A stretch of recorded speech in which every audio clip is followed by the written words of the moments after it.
Dalam perkembangan terkini yang menjadi perhatian global, penutupan kompleks Masjidil Aqsa, salah satu situs paling suci dalam Islam, telah diperpanjang.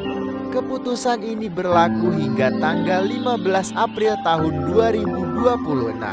Peristiwa ini menimbulkan keprihatinan mendalam di kalangan umat muslim di seluruh dunia, mengingat signifikansi spiritual dan historis Al-Aqsa.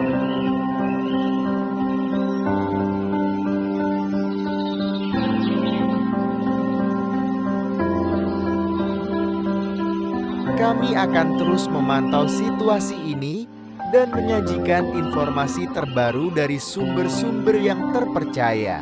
Tetaplah terhubung untuk pembaruan lebih lanjut mengenai perkembangan penting ini.